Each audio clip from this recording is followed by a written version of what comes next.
اعوذ باللہ من الشیطان الرجیم بسم اللہ الرحمن الرحیم۔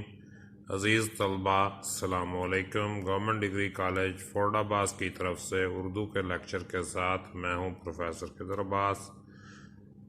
آج ہم سبق نمبر 5 اکبری کی حماقتیں کی مزید ریڈنگ کریں گے۔ مزاج دار نے کہا، دیکھو ہم نے آج ایک چیز مول لی ہے مطلب خریدی ہے۔ یہ کہہ کر اظہار بند دکھایا۔ اظہار بند کا مطلب کمر بند یا نالا۔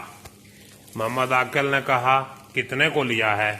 مزاج دار نے کہا، تم آنکھ کو کتنے کا ہے؟ آنکھوں کا مطلب اندازہ لگاؤ۔ وہ اظہار بند خاص لاہور کا بنا ہوا نہایت عمدہ تھا۔ عمدہ کا مطلب اچھا۔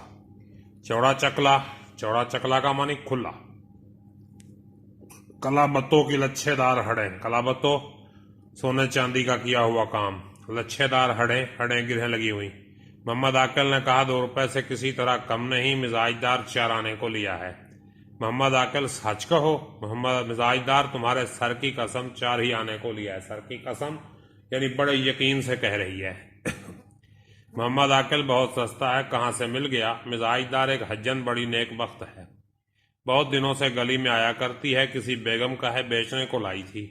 یہ کہہ کر سرما ناد علی فیروزے کی انگوٹھی بھی مزاج دار نے دکھائی۔ تما ایسی چیز ہے، تما کہتے ہیں لالچ کو، کہ بڑا سیانا آدمی بھی دھوکہ کھا جاتا ہے۔ جنگلی جانور مینا، طوطا، لال بلبل آدمی کی شکل سے بھاگتے ہیں، لیکن دانے کی تما سے جال میں پھنس جاتے ہیں اور زندگی بھر قفس میں قید رہتے ہیں۔ قفس کہتے ہیں پنجرے کو۔ اسی طرح محمد عاقل اپنا فائدہ دیکھ کر خوش ہوا، اور جب مزاج دار نے کہا کہ وہ حجن بیگم کا تمام اسباب جو بکنے کو نکلے گا میرے پاس لانے کا وعدہ کر گئی ہے، تو محمد عاقل نے کہا، ضرور دیکھنا چاہیے، لیکن ایسا نہ ہو چوری کا مال ہو، پیچھے خرابی پڑے، اور ہاں حجن کوئی ٹھگنی نہ ہو۔ مزاج دار نے کہا، خدا کرو، وہ حجن ایسی نہیں ہے۔ غرض بات گئی گزری ہوئی محمد عاقل سے، جو آج ایسی باتیں ہوئی، لوگوں پر مزاج دار کا اعتقاد جم گیا۔ اگلے دن زلفن کو بھیج حجن کو بلوایا، اور آج مزاج دار بیٹی بنی اور حجن کو ماں بنایا۔ رات کے وقت محمد عاقل سے پھر حجن کا ذکر آیا۔ محمد عاقل نے کہا، دیکھو ہوشیار رہنا، اس بھیس میں کٹنیاں اور ٹھگنیاں بہت ہوا کرتی ہیں۔ کٹنیاں اور ٹھگنیاں دھوکے باز عورتیں۔ لیکن تما نے خود محمد عاقل کی عقل پر ایسا پردہ ڈال دیا کہ اتنی موٹی بات وہ نہ سمجھا کہ 2 روپے کا مال 4 آنے میں کوئی بے وجہ بھی دیتا ہے۔ محمد عاقل کو مناسب تھا کہ قطعاً حجن کے آنے کی ممانعت کرتا اور سب چیزیں اس کی پھروا دیتا۔ مزاج دار کو اتنی عقل کہاں تھی کہ اس تہ کو سمجھتی۔ تہ کا مطلب گہرائی۔ کئی دن کے بعد مزاج دار نے حجن سے پوچھا، کیوں بھی آج کل بیگم کا کوئی سامان نہیں لاتی؟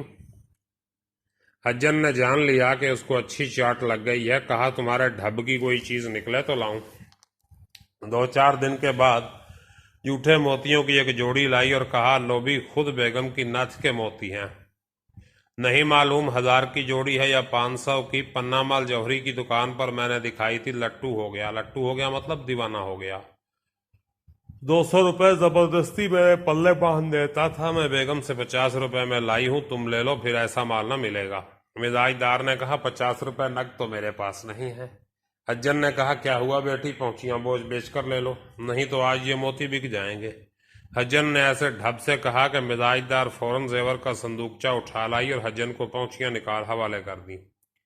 حجن نے مزاج دار کا زیور دیکھ کر کہا، اے ہے کیسی بے احتیاطی سے زیور مولی گاجر کی طرح ڈال رکھا ہے۔ بیٹی دھگدھگی میں ڈورا ڈلواؤ۔ دھگدھگی لاکٹ، بالی پتے، گلو بند، بازو بند میلے چیکٹ ہو گئے ہیں۔ یہ زیوروں کے نام ہے، میلے چیکٹ بری طرح میلے ہو گئے ہیں۔ میل سونے کو کھایا جاتا ہے، ان کو اجلواؤ۔ اجلواؤ کا مطلب صاف کرواؤ۔ مزاج دار نے کہا، کون ڈورا ڈلوائے اور کون اجلوا کر لائے؟ ان سے کہتی ہوں تو کہتے ہیں مجھے فرصت نہیں۔ حجن نے کہا، وہی بیٹی، یہ کوئی بڑا کام ہے، لو موتی رہنے دو، میں ابھی ڈورا ڈلوا دوں، اور جو زیور میلا ہے نکال دو، وہ بھی اجلوا دوں۔ مزاج دار نے سب زیور حوالے کیا۔ حجن نے کہا، زلفن کو بھی ساتھ کر لو، سنار کے پاس بیٹھی رہے گی، میں پٹوے سے ڈورا ڈلواؤں گی۔ پٹوا یہ زیورات میں ڈورے ڈالنے کے کام کرنے والے کو کہتے ہیں۔ مزاج دار نے کہا، اچھا۔ یہ کہہ کر زلفن کو آواز دی، آئی تو حجن نے کہا، لڑکی ذرا میرے ساتھ چل، سنار کی دکان پر بیٹھی رہی ہو۔ حجن نے زیور لیا، زلفن ساتھ ہوئی، گلی سے باہر نکلی۔ حجن نے رومال کھولا اور زلفن سے کہا،